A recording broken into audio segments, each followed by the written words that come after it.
Aloha and welcome. I'm Mayoral Richardson from Hawaii News Now.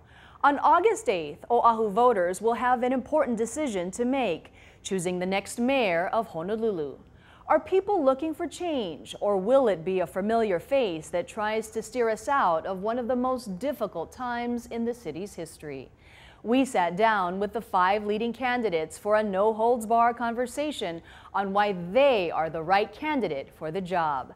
Tonight, our interview with businessman Keith Amemiya. Keith Amemiya, thank you so much for coming here today, and we just wanted to launch into the questions for this job interview.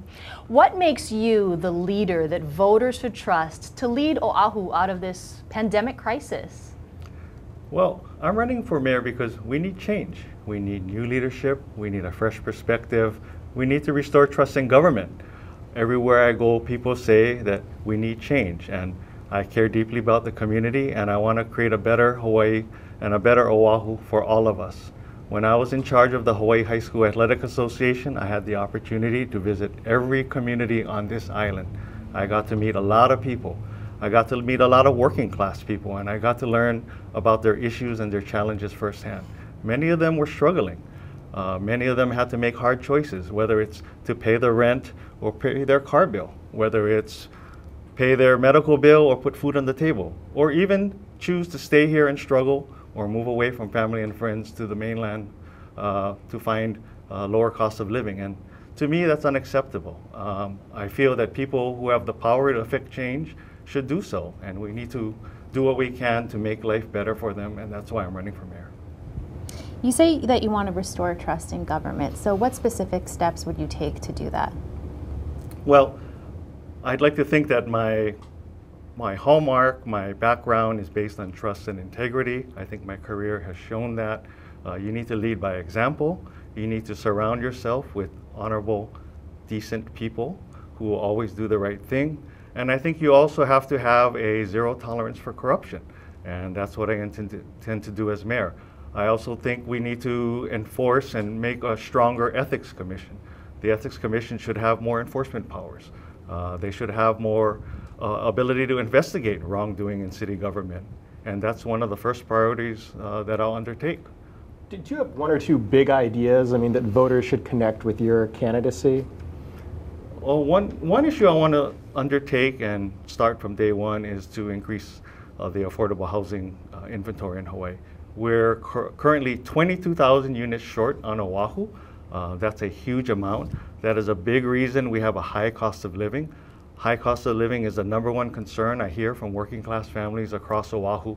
And I was the first, and I'm the only candidate to have a Housing for All plan. It's a comprehensive plan that seeks to aggressively reduce the housing vacancy or housing inventory, the shortage that we have right now. It's focused on 3 areas. #1, focus on housing for Oahu residents and not out-of-state residents. #2, eliminating the variables that increase the cost of housing in Hawaii, like about 8,000 illegal vacation rentals that are still in existence on the island. And then 3rd, we need to take steps to make it easier to develop affordable housing in the urban core, whether that's the city creating more sewage infrastructure, more water infrastructure, allowing more density, speeding up the building permit process. We need to do all of that because housing is in short supply on this island. Keith, I'm having a hard time figuring out where the experience in your career, where did you get experience to deal with these issues? Because from what I see, you've been a director of a nonprofit and you work at an insurance company, but you've got no direct experience in government, no direct experience in a for-profit business. So are you even qualified to be mayor, and can you do these things you're trying to do if you haven't had any experience in this area? I view my lack of direct experience in politics as a plus. Too many of our candidates, too many of our politicians have been entrenched. They tout the wrong kind of experience. Their experience in being involved in politics their whole career, their experience in running for different offices every election cycle, their experience in leaving their office to run for another office during the term that they're sitting in office. But Keith, nobody puts no experience on their resume. Right. Well, I have a lot of broad-based experience, especially for the job of mayor. I've been an executive in several areas, in the private sector, the public sector, the nonprofit sector. I've led large statewide organizations. I've led organizations that had many challenges that are similar to running city government. You deal with broad constituencies. You deal with every community. I've done that. I've worked directly with communities on Oahu on an everyday basis. I know their issues.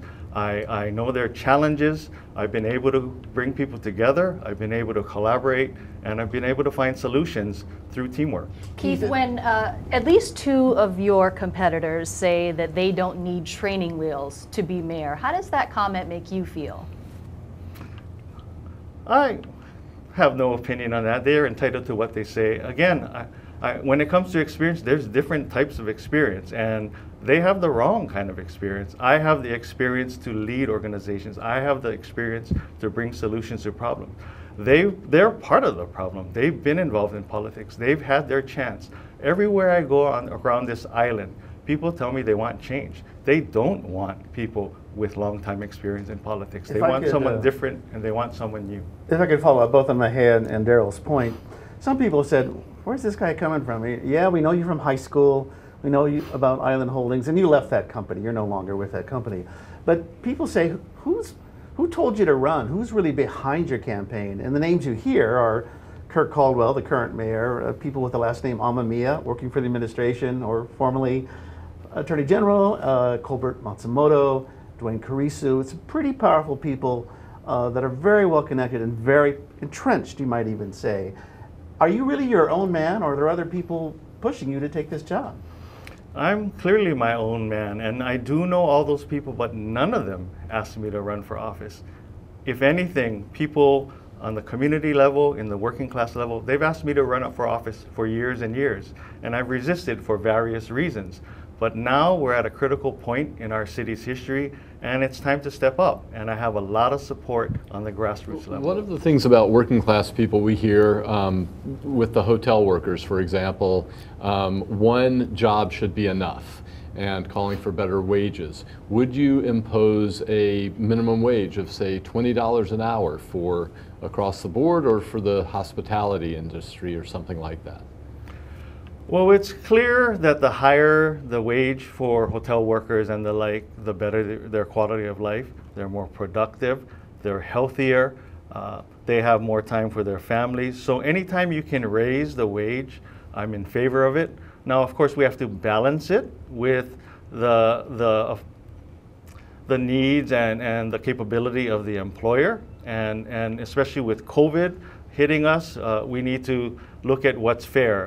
It wouldn't make sense to force a $20 an hour minimum wage when companies will shut down because they can't afford to pay their workers. But I do favor a serious look at increasing wages for our frontline workers. Speaking of fairness, what about for the hotels that have been essentially not able to operate for months? What about giving them a tax break on property taxes? That's something that the city should consider. Obviously, I can't speak for the current administration and what they're going to do from now to the end of the year, but we need to have a balance, like in all things in life. And if the hotels need a tax break and the city can make it work on their end, we should look at it. I'm also in favor of looking at maybe real property tax deferrals, where they don't have to pay it now, but they can pay it later. But I wouldn't rule anything off the table at this point. We're facing an unprecedented situation. There's no roadmap or playbook as to how to deal with this. So I'm open to any and all ideas, and I don't want to be so steadfast to say that we absolutely won't work with the hotels. We need them to succeed. We need their workers back on the payroll, so I'll do what I can. That's what mayors do, that's what leaders do, is find solutions to very difficult situations.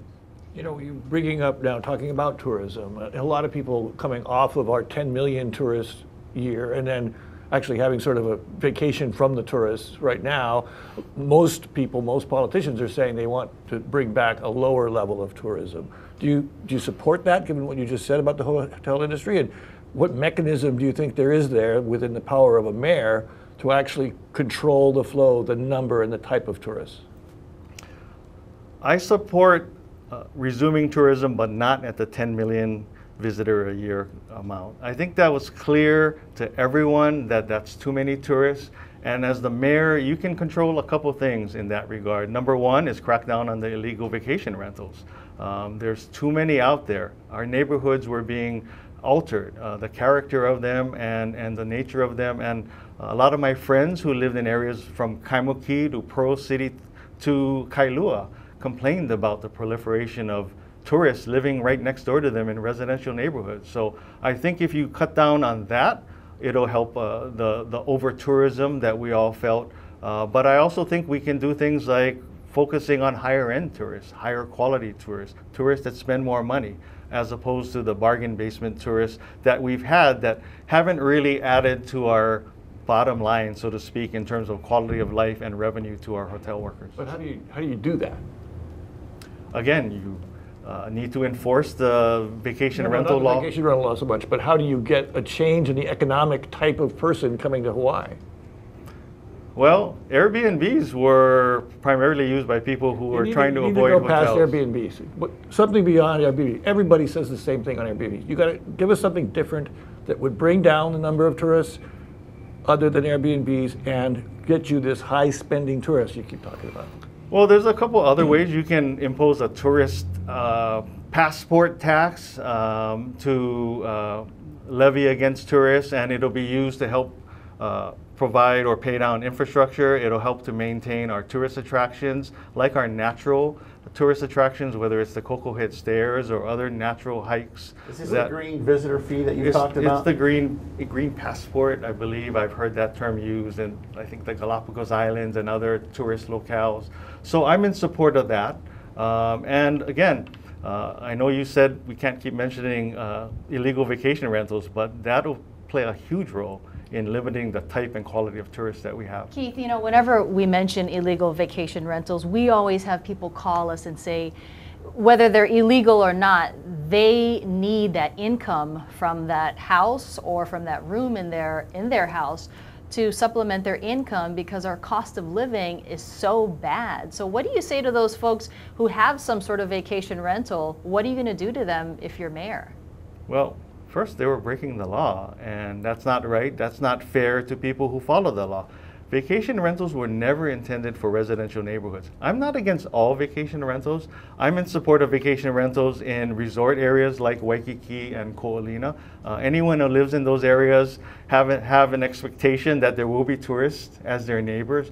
But in regular neighborhoods, quote unquote, clearly I'm against them. Keith, part of short-term rental enforcement is obviously the Department of Planning and Permitting, which has been bogged down on both the planning and permitting sides for years. What would you do differently than current and previous mayors? Well, we need to look at overhauling the department. I hear from everyone in the construction industry, the development industry, even the home improvement industry, people who want to build an extension to their house. They're frustrated with the length of time it takes to approve permits in that department. We need to look at it top to bottom. We need to look at creative ways that have been done successfully on the mainland. We need to automate first and foremost. Everyone tells me that the system in the Department of Planning and Permitting is outdated. So that, number one, will create more efficiency. We need to look at if we have to pay the workers in DPP more. I've been told that the turnover rate is high because the pay is low, and once they get the commensurate experience, they move on to the private sector. We also need to look at more third-party review. If there's a shortage of workers at DPP, let's look at outsourcing even more and focus more on compliance and enforcement on the back end. There's enough checks and balances in DPP and the permitting process where if you approve a permit, as long as you have the enforcement and compliance mechanism after, I think we'll be okay, because there are professionals like architects and engineers looking at the plans as submitted. And if they submit shoddy plans, they're going to be held accountable in the long run, and they won't be allowed to do business with the city. Keith, if you're augmenting one department like the planning department, what department or other initiatives would you be willing to take away from to help balance the budget? I don't think we're going to take away necessarily from any other department. I've heard from the construction industry and the development industry, they're willing to help pay for increased pay for workers or whatever it takes to retain workers in DPP so that they don't leave after 6 months or a year. And start the turnover churn over and over. So I don't think we need to cut any other departments while we're improving the quality of service at DPP. But speaking of cutting, I mean, whoever wins this election is going to take charge of the city at a time of financial crisis. There's no debate about that. I mean, probably some things will have to be cut. What would you look at cutting? What city services? Well, I think we have to wait and see. This is an economic situation changing by the week, changing by the month. It's unprecedented. We have no roadmap, like I said before. And people have to remember, prior to this pandemic crisis, the city was in pretty good financial shape. The city had approximately $200 million in reserve in the prior fiscal year. We have to wait and see the real property tax assessments in the upcoming year. We can't assume, or shouldn't assume, that they're going to go down significantly. They might, but we don't know. So I don't want to speculate. I don't want to say something's going to be cut until we know the true situation in terms of the city's finances a year from now. But if you did have to cut, what would you look at? Would you be willing to freeze or reduce city worker salaries, for example? Well, one area to look at is the city has approximately 1,000 vacancies right now, and they've had that out of their 10,000 employee workforce for several years. I'd rather look at cutting those positions than positions held by live bodies, so to speak. I mean, those people need revenue. You know, their lack of having gainful employment affects all of us, affects the city's revenue, affects the state's revenue, the federal revenue. So I prefer it looking at that area first. And I also want to look at technology and being more efficient. You got two plum endorsements recently, HGEA, the white collar public workers union, and UPW, the blue collar public workers union. Both have lots of bodies, both have lots of money. It's a huge shot in the arm for your campaign, but also it seems to it comes with strings attached. And I'm wondering two things. One, when you make an answer to calling, like, well, I don't really want to look at that, I'll look at vacant positions, does that influence you that, oh, I've got to make sure UPW and HGA are happy? And number two, when you talk about change, those are probably two of the biggest organizations resistant to change. How do you answer those two questions? I'll answer the resistance to change part first. There's a lot of city employees that will be retiring in the coming years. I think that's a great opportunity to look at retooling the jobs that they did, modernizing the jobs that they did, and making it more efficient. Younger people in general are more open to change and new technology, so I think it's a great opportunity to utilize that. And the unions are aware. I've spoken to HGA in particular, and they know that change needs to be made. They know that the job functions of many of their employees in HGA need to be retooled. And so I look forward to working with both unions to make their workers' jobs better and more efficient and beneficial to the taxpayers. Keith, Mayor Caldwell just signed the latest city budget. Given that you're a first-time candidate, have you read through it and familiarized yourself with city finances? I've read through it, but to be honest, I mean, I can't memorize it line by line. I do know that it was a little higher than the prior year. It's an ambitious budget, it's an aggressive budget, and time will tell whether they can fulfill all the mandates in that budget.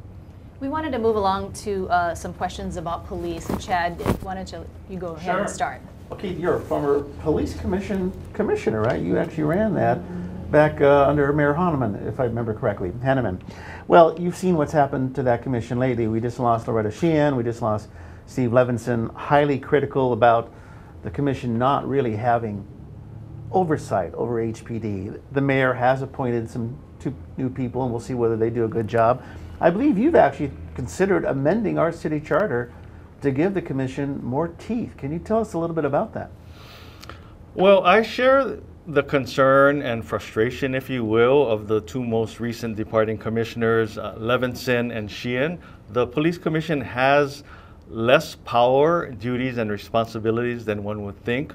And given all the attention on police reform nationwide and here locally, I think it's a great time to revisit that situation and see if the commission can have more oversight and authority. I'm a firm believer, when I was on the commission 10 years ago, I'm a firm believer now that any effective oversight body, especially one involving the police and law enforcement, needs transparency and accountability. And I don't know if those two are fully being utilized under the current constraints of the Commission. Well, let me follow up on this too, as we're also coming out of a remarkable situation. The police chief convicted his wife, the former deputy prosecutor. There's a loss of confidence on the part of the citizens of the city and county of Honolulu about whether they can trust an HPD officer. And by the way, Civil Beat has reported over the years on a lot of bad cops. And as you know, there's a rule in place that gives those cops some anonymity when it comes to disclose what they did wrong. That may change by the time this interview airs, but I think people are crying out for restoring trust. We're seeing that in the George Floyd marches across the country. What are you going to do about this very fundamental problem? Well, to the point we discussed earlier, giving more teeth to the police commission may help, and that in turn will give more confidence to the public. But there's three other areas that I think should be, or no, should be reviewed as part of police reform, if you will. Number one, the police chief is already doing it, looking into whether chokeholds should be altered or eliminated altogether.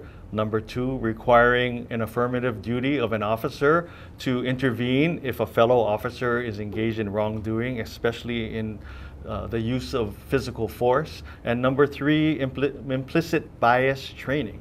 I think that's something that should be done, not only in the police department, but in all city departments throughout the city government. Chief Ballard has said that HPD can't be compared to police departments on the mainland, that she doesn't believe there's a systemic problem, particularly involving racism, perhaps violence and misconduct. Do you have that same confidence? I don't know if it's the same degree or not, but I'm a firm believer you can always be better. You should always strive to be better. I agree with her that the vast majority of our officers in Honolulu are honorable, law-abiding people who care about our community, but there's always room for improvement. There's no perfect police department, there's no perfect organization, so anything we can do to further instill trust in the public is something that I'm in favor of. Let me ask one more question along those lines. You know, you were on the commission, there were problems with the police department when you were on the commission too. What did you change when you were on the commission, or did you change anything? It seems like the commission was the same culture that it had back when you were there that led to Kealoha, led to the payoff to Kealoha. Weren't you part of that same culture? And how are you different from the commission that basically screwed it up? When I served on the commission, Chief Kealoha wasn't the chief, and I wasn't involved in the selection of Chief Kealoha. And unless you provide specifics, I don't remember any major controversies at the time involving the police chief or the police department. Sure, there were issues, there always are, but none to the magnitude that occurred during Chief Kealoha's tenure. Well, there were the cell block meetings, there were the scandal where they were selling food out of the police station's kitchen that was meant for prisoners. Things like that were happening, and there was certainly cultures of, you know, looking the other way for domestic violence. There was favoritism among police officers. I mean, did you see all that, and did you try to take action on it? So none of those incidents that you mentioned were brought to our attention. Again, I'm not saying nothing happened, but the meals and the cell block interactions, those happened before my tenure on the police commission. Keith, I wanted to talk about the movement at Mauna Kea because it has sparked a movement on every island, especially here on Oahu. When you look at the Mauna Kea movement and how it has sparked conflicts over projects, what do you tell the nervous developers who have already received the green light by government? And what do you tell the police who have to enforce the law and Native Hawaiians who are willing to protest and put their lives at risk for their causes? That's a function of poor communication between government and our citizenry. And that's something that I want to emphasize as mayor. We've somehow lost our way. We have lost trust with the public, government in general, whether it's federal, state, or city, fair or not. And one of the initiatives I want to undertake as mayor is to create an office of community engagement. And that office's job is to go out in the community and speak to people way ahead of any project that's going to be proposed. How would that work? Would that supersede the role of neighborhood boards, or What's the added value there, particularly at a time when you're trying to maybe cut bureaucracy, which I know is another thing that you have proposed? It won't supersede the neighborhood boards. It'll supplement the neighborhood boards, but clearly the current system's not working. And when I ran high school sports in Hawaii, and it was obviously a statewide organization, it sounds simple, but it worked, in my opinion, very well. You need to be proactive. You need to get out there constantly. You can't announce a proposal and expect everyone to like it. You need to get input. And when you get input early on from everybody, you hear the different viewpoints, you modify the proposal, you basically make it easier to get passed eventually. Sometimes you're not going to come to an agreement, but when the public feels that at least they've had a say in the matter, it makes life a lot easier. Now, to add to that, I'm sure that you've heard from those developers, though, that yes, we were reaching out to neighborhood boards, we were following the process, we were communicating with communities, but all of a sudden the conflict arises. So as mayor, if you find yourself in the middle of it, what do you say to each of those factions when people are putting themselves on the line? So every situation's different. And in some cases, my sense is that the developers checked every box that they were supposed to check. Like they went to a neighborhood board, had it on the agenda, 3 people showed up, it got approved, and they moved on.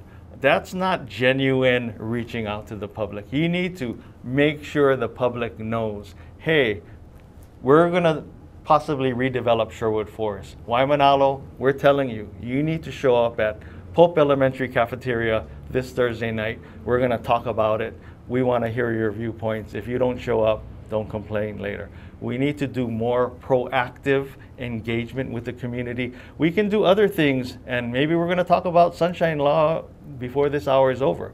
But we need to get more meaningful engagement from the community, not just neighborhood board commission meetings. We need to allow testimony online, whether it's via Skype, FaceTime, or Zoom. It's unfair for a mother of 2 who has a job to expect to be able to take 4 hours off from work, sit in the gallery at City Council waiting to testify, not knowing if she's going to be able to testify, being whether she's number 2 on the list or number 142 on the list. Why can't we have online submittal or registering for testimony? Why can't we testify via Skype, like I said, or FaceTime? Would you require something like that as part of the permitting process, some kind of online forum for people that developers would have to go through, reach out to people, really let people engage? I would need to think about it through, but I'm inclined to say yes. I mean, why not? The more dialogue, the more feedback, the better for everyone. I'm for open communication, transparency. We need to make it easier for people to have their say, and technology has proven that you can do it. This pandemic has been horrible for many, many reasons, but if there's any byproduct of it, it's proven we can communicate pretty effectively without being face-to-face. Well, you know, to stay on this topic for just a minute, because it is so big, not just from TMT, but here on Oahu alone, you mentioned Sherwoods. There is a case where that issue, the development to put in the ball field and the parking lot and tear down all the trees, had actually been in the works for years and years and years. And people only started to protest when they actually saw the bulldozers come in. And at that time, the mayor, perhaps expressing some tone deafness on his part, did not want to stop the project. We know how it worked out. Now Sherwoods is finally off the table, but that it seemed like people were listening and reaching out and communicating. Now contrast that with the windmills, the wind farms in Kahuku. What I heard from those communities was, you're not listening to us. We have been showing up at those neighborhood boards. We have been submitting testimony, but the developer wasn't even going to listen in the first place. And of course, we saw how that was settled. The police were sent in, and now those windmills are going up, those wind farms. So I'm hearing you say a lot about communication, but I'm seeing 2 examples, all very fresh, with very different outcomes, and a lot of different interpretation of what actually happened. If a developer, for instance, followed the law, they did reach out to people such as the Kahuku wind farm, they had a lot of engagement, and the community said, we don't want it, and the developer said, well, too bad, it's legal, everything's okay, we've heard you, you've had a chance to voice your concerns, but we're moving ahead. would you support that project? So if there's a project where the developer engaged in honest, meaningful communication, followed the process, and got approval, then yes, there's a point government needs to enforce the law, of course, and I'm in favor of that. Yeah, can I ask, you talk about this failures of government. In one of your flyers, you said, political leaders have failed our people, that leadership of the past did not work. You're talking about the failure to communicate with communities. Whose failure is that? Is that Kirk Caldwell and David Ige? It's government's failure in general. It's everyone's failure. I mean, I can't blame it all on government. The public needs to pay attention more too. I sympathize with the public. It's hard to make ends meet. We have many people working second and third jobs, but they need to pay attention. And I think with all of that, all the controversies that have gone on nationally and locally, and the uprisings nationally and locally, this is the election. I hope people speak up and vote. Well, Keith, speaking about Governor Ige, I mean, obviously one of the things the mayor will have to do is work closely with the governor and with the legislature, particularly now in the recovery from COVID. What's your relationship like with Governor Ige, and how would you approach working with the state on our recovery? I have a good relationship with Governor Ige. We're not extremely close, but we know each other. We first met when I was running high school sports, and we've kept in contact since. He's appointed me to a couple state boards and commissions. I know his wife, Dawn Ige, because she was a former public school vice principal. She's engaged me to help her on various projects, including increasing breakfast participation by low-income students in our public schools statewide. So my relationship with Governor and Mrs. Ige is strong. I also have a strong relationship with the legislature. I know the state Senate and House leadership. I know them well personally and professionally, so I look forward to the opportunity to work with all of them. And it's important to work well with state government. We have a small state where everyone knows each other. We have limited resources, so it's imperative that the next mayor have a good relationship with our federal delegation, our state delegation, and the city council. And I intend to have a good relationship with all three and the general public as well. Keith, in your latest television commercial, you talk about your family, and you also remind viewers that you're a Democrat. Why did you do that when the office of mayor is nonpartisan? I felt it was important to take a stand to show what party I belong to. Yes, it's a nonpartisan race, but almost everybody I come across asks me what party I belong to. I'm not afraid to say I'm a Democrat, and I stand for the democratic ideals. Now, of course, I'm willing to work with everyone, whether they be Republican, Independent, Aloha Aina Party, or whatever other party that's out there. And as mayor, I will work with everyone. I'm not just going to work with Democrats because I'm a Democrat, but I do believe and stand by democratic ideals. But you know, you showed your cards there. I mean, remember, 1/3 of the people in this state actually voted for President Trump. Hillary Clinton got the other 2/3, but you basically told 1/3 of the voters out there, Republican, who did not vote Democrat, you know, these are the guys I'm going with. Because, by the way, David Ige and Scott Saiki and Ron Kochi and all the members of the delegation in Congress are Democrats too. Well, again, I stand by my party affiliation, but I want to assure everyone I'll work across the aisle. I'll work with everyone, but my foundation is Democratic Party based. Are you the most liberal candidate running for mayor? You know, to be honest, there's 15 candidates. I know some better than others, but I view myself, in terms of the candidates I know, to be the most liberal. I'd like to talk about homelessness a little bit because it was cited as the #1 issue of concern among residents in the latest National Community Survey, and the recent point-in-time count shows that numbers are virtually unchanged from last year. Are you the candidate that's going to end homelessness on Oahu once and for all? That's my goal, that's my intent. Homelessness is a complicated problem, as we all know. It's the #1 issue here as well, based on my feedback from constituents. Well, I take that back. it's homelessness and the high cost of living, high cost of housing. I mean, they're all lumped together as huge, huge concerns. And they're lumped together, and they both have the same solution. We need to build more affordable housing. Where do you think previous administrations have failed, though? Because everyone says we need more affordable housing. What have they done wrong? Lack of political will, lack of collaboration, partisan divide, pettiness, you name it, and we need to end that. We need to have someone who will bring people together to find solutions to it and just build more affordable housing. At a time when we could face a financial struggle in the city government, you mentioned building more infrastructure and allowing more density in the urban core for affordable housing. Is the money going to be there for that, for a lot of infrastructure, for the city to pay for it? And if the developer pays for it, then it gets passed on to the buyer of the house and it won't be as affordable. So is that doable given the financial situation of the city right now? It's doable, but let me add that another area where we can greatly increase housing inventory is through public-private partnerships. Kaho'iki Village is a perfect example. I was heavily involved in that project. It was a project involving the state, the city, the nonprofit sector, and we were able to build in rather short order 150 homes housing 600 people, 150 families that were previously homeless.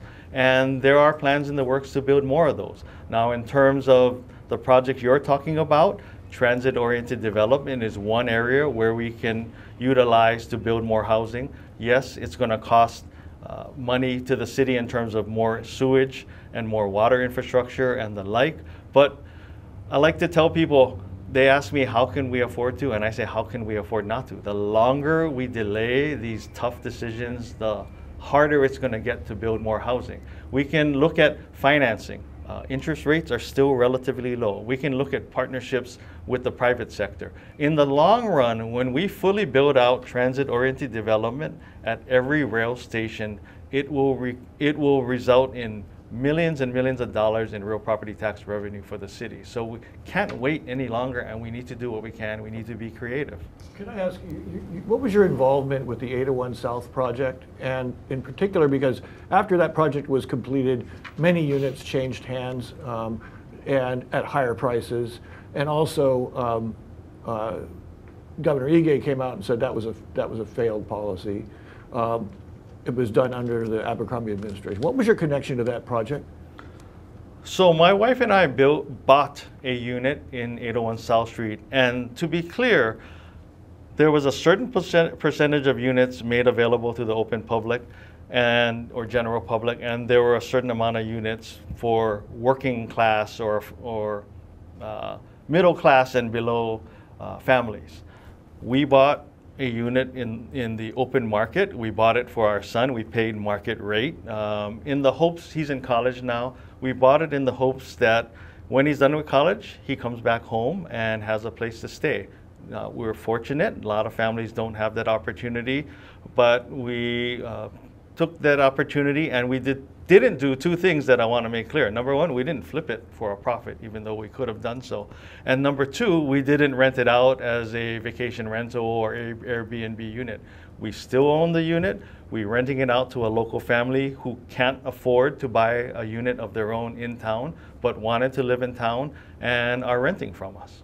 Keith, what would you propose to do about the homeless situation specifically in Chinatown? Because IHS tried to create a facility there that failed because of pushback by the business community, but the homeless situation continues to be terrible in Chinatown.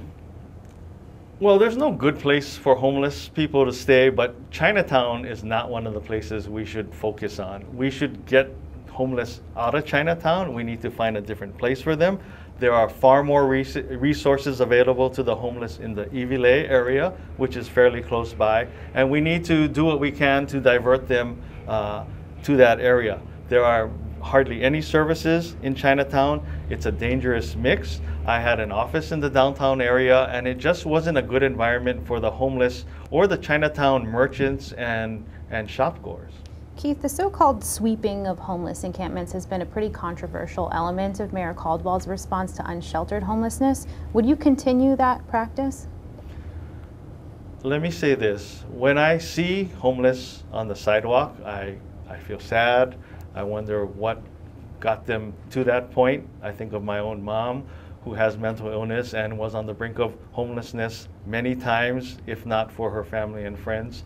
But on the other hand, I also think of a mom and her child on a stroller walking along a sidewalk and being afraid or having to navigate around a homeless person. Both situations are not good. It's not good to have a homeless person living on the sidewalk, but the solution to that is more affordable housing, more housing, mental health treatment, more drug abuse treatment. Those things do take time though. So in the meantime, would you continue sweeps? We need to find more alternative housing options for homeless people. There are shelter beds available. We need to get the homeless people to those shelter beds. There are shelter beds available, but not enough for the 2,000 some unsheltered folks that are on the street right now. There's only a few hundred shelter beds available at any one time. So in the meantime, when there is this immediate situation, would you continue enforcement? I will continue enforcement as long as we find more shelter beds. I wanted to switch gears over to rail, and I know, DARYL, you had several questions on the rail project. So the rail project right now, it's at a major step. They're trying to find a contract with a group of companies that will not only build the last stage of the rail, but also will maintain it and run it for the next 30 years at a price that is affordable to the city. Sounds a little bit like unicorns and rainbows to me, but what happens if that doesn't work? What's your plan B for the rail system? Well, plan A is what I hope happens, that we have a viable option that works out for the city. But if not, we're going to have to look at making changes, whether it's alterations to the rail station or the like. We need to sharpen our pencil. We need to look at maybe elongating the financing of the rail project. But we need to finish the rail project. Like it or not, it's almost finished.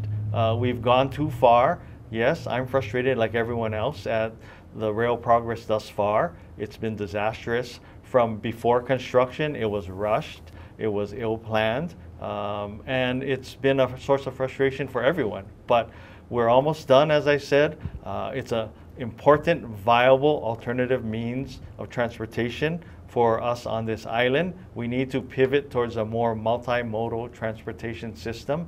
We can't afford to pay back over $800 million in federal subsidies that we've already received for the rail project. And we also need to ensure that rail is completed so that we can proceed with transit-oriented development. Keith, is it really almost done? I mean, the project has at least another 5 or 6 years, I think, to completion. If at that, it keeps getting pushed back. And as you know, Hart was hoping to open up that first segment this year. That's no longer going to happen. Yeah, maybe because of COVID and less revenue and so forth.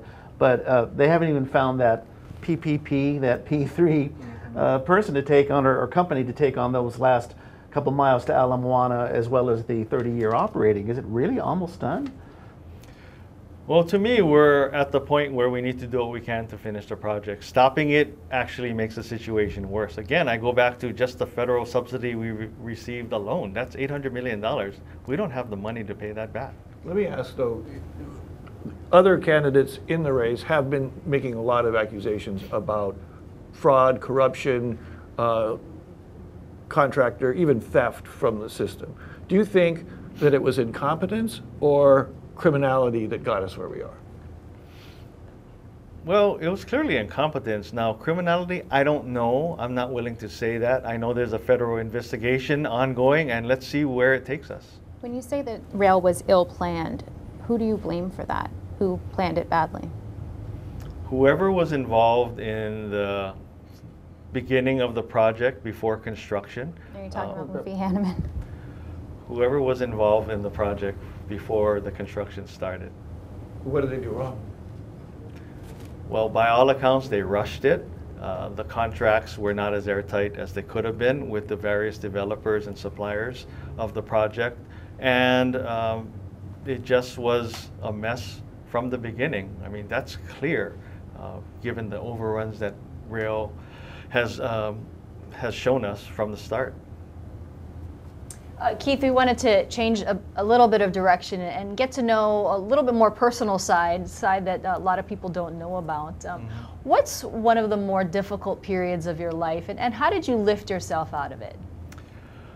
One of the more difficult parts was during my high school years. My family was having some problems, and I was taken in by my best friend's family. So prior to that, I was getting shuttled from relative to relative, and I was very close to the Kobayashi family. Their oldest son, Chris, was my best friend. I used to spend weekends with them often, and one day they asked me, or told me, like, hey, why don't you live with us?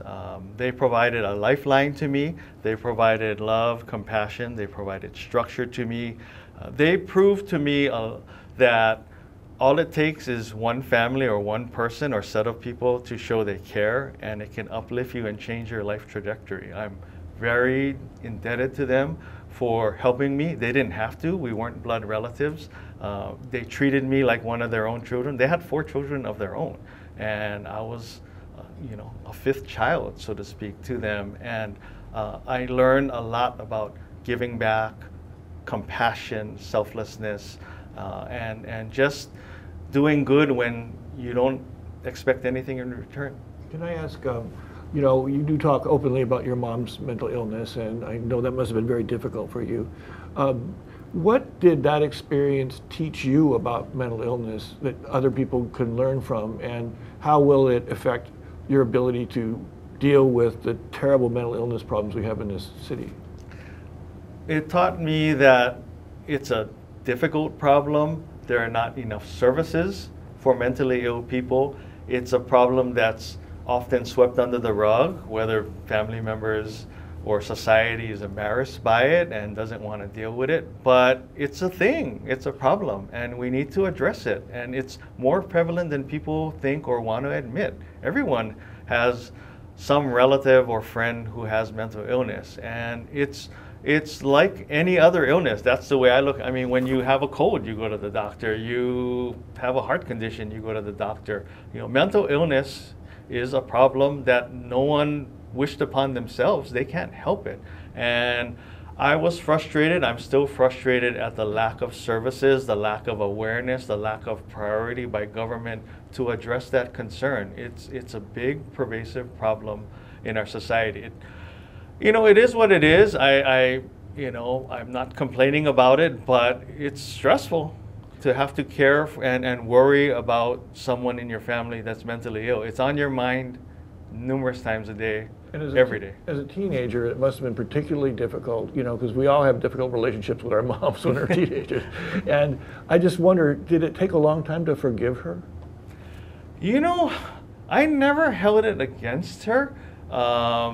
I knew she wasn't acting like that on purpose. I knew something was wrong. So if anything, I felt compassion for her. I felt concern for her, and it's something that never goes away. I worry about her today. She's in a care home now, but still, I think about her constantly. More so when she was living on her own. And that's another thing people don't realize. There's different levels of mental illness. She was living independently, but clearly needed help. It wasn't evident if you saw her and spoke to her maybe 1 or 2 times. Over time, yes, you realize something was amiss with her. You know, I empathize with other families who have to deal with that, and I think we need to do more as a society to address it and not just sweep it under the rug. Keith, when was the last time you changed your mind about something important?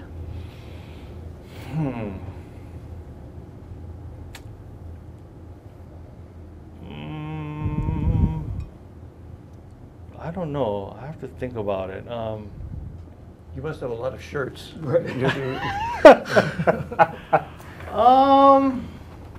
There must be some issue I changed my mind on, and I need to think about it a little more. Give me some hints or ideas. It could be a policy position or even just a personal philosophy.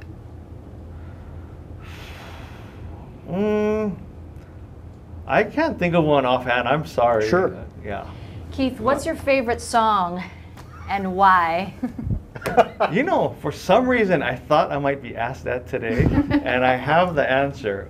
Right now, my favorite song is Amemiya, because we have a campaign. I, like it or not, I'm forewarning you, we have a campaign song that is sung to that tune. Do you want to give us a few bars? I won't even try. Did you change the words, or? We changed it a bit, and we have people dancing and singing to it, not me, because I'll lose votes if I do that. You cleared this with ABBA then, is what you're saying. We have attorneys that are working with them, but it's funny, we're almost finished with the final cut, and so for now, that's my favorite song, and you're going to hear it way more than you ever wanted to in the next couple. You know that when you type Amemiya into an iPhone, it comes out Mamma Mia. Yes, I do. Because it's happened to me many times. Yes, it happens to me all the time. Yes. Keith, you know, I wanted to go back on the mental health issue. We have heard in the middle of this pandemic from behavioral health specialists that they are deeply concerned that depression will get worse, domestic violence, all of these other issues will get worse because of the pandemic. What would you do as mayor to try to curb that? We need to provide more services. I know that costs money, but one organization that I feel strongly about that I know can help domestic violence in particular is the Domestic Violence Action Center. I was on their board for many years when I was a practicing attorney. During this pandemic, my campaign pivoted from campaigning for a while and provided meals to low-income elementary school students, healthcare workers, and domestic violence survivors and their children. And we saw firsthand that the incidences of domestic violence were already increasing. It's increasing even more as the pandemic lasts. So we need to do more partnerships, collaborations with nonprofit agencies that are equipped to handle those kinds of situations. More broadly, with the pandemic, we have a lot of people unemployed, and it's not just housing that's a problem. People need jobs, they're going to need money when the federal money starts running out. What would you do to help them, either by creating jobs or otherwise helping people who are really vulnerable right now in very big numbers? Well, to be blunt, we need to do what we can to get money into their hands, whether it's federal money, state money, or county money, CARES Act money in particular. I'm hoping there's another infusion. But in the interim, we need to use our resources in the nonprofit industry. I know the Hawaii Community Foundation has been helping a lot. Aloha United Way has helped a lot. The Hawaii Food Bank. And just us as a citizenry, we always come through for each other. That's the Aloha spirit at work, and those who are fortunate need to help those who are less fortunate. That's the way we can get out of this. That's the only way we can get out of this, that we have to help each other and put all hands on that. You know, Keith, I was looking back, you know, you place so much importance on your role running the high school athletic programs. In 2018, the ACLU had to sue the state of Hawaii to get equal treatment for girl athletes. What did you do about that issue when you were actually there? I mean, it sounds like it's been a chronic problem for many years. Did you ever stand up for young female athletes while you were there? Yes, I did, and that's one of my proudest achievements. When I joined the HHSA, I saw a glaring inequity that our female student athletes were having less opportunities to compete in sports. I added several female sports that didn't exist before, whether it's girls golf. Prior to that, the girls had to compete with the boys for the championship. That was unfair. I created a separate girls golf as a sport. I created girls water polo. I created girls judo. I created girls wrestling. And I'm proud to say that we've had multiple Olympians from Hawaii because of girls wrestling being a high school sport. And we exponentially increased the amount of college scholarship opportunities for girls. I basically doubled the amount of female sports opportunities during my tenure. Now, granted, I had a lot of help with that, but it was through my initiative to do that, and I'm proud of giving girls more opportunities. But some of the complaints that have come out of that, I'm thinking of Campbell High School in particular, where there may be a sports team for the girls, but they may not have locker rooms like the boys do. That would be very fundamentally unfair. So to be clear, I wasn't there in 2018, and I don't think any of you are suggesting I was. So during my tenure, there were a lot of improvements to female athlete facilities. Clearly, that wasn't enough, and that's an ongoing issue. And I'm glad that steps are being finally made to level the playing field for girls in terms of the sports facilities that they need and deserve. We wanted to get to climate change and its impact on infrastructure. Chad, did you want to start off with that? Well, actually, looking over your Q&A for Civil Beat, thank you very much. You said COVID, that's the problem of today, but climate change is really going to be the problem for all of us for the near future and much further down the line. We're on an island. I don't have to point that out. I don't have to point out that most of our infrastructure, including the tourism sector in Waikiki, including the downtown business area, the Honolulu International Airport, the sewage treatment plants, the power plants, all of that is on the coast. We're looking at, in just a few decades or less, with even just a few feet of sea level rise, those being inundated. And that means roads are going to be falling into the sea. They already are in Ka'ava and places like that.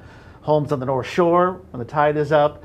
What are you going to do about this? All our focus is on COVID right now. We're taking a hit budget-wise, but this is the biggest problem of our lifetime. It clearly is, and we need to take action now. Again, this is another example of why we need new leadership. We've known about this problem for a long time, and nothing's really been done. The next mayor needs to do something about it. The next mayor needs to work with the state, the city council, the legislature, the federal government to attack climate change.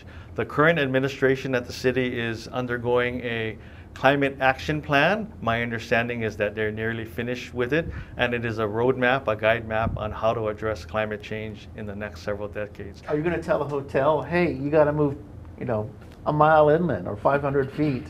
What are you going to do about that?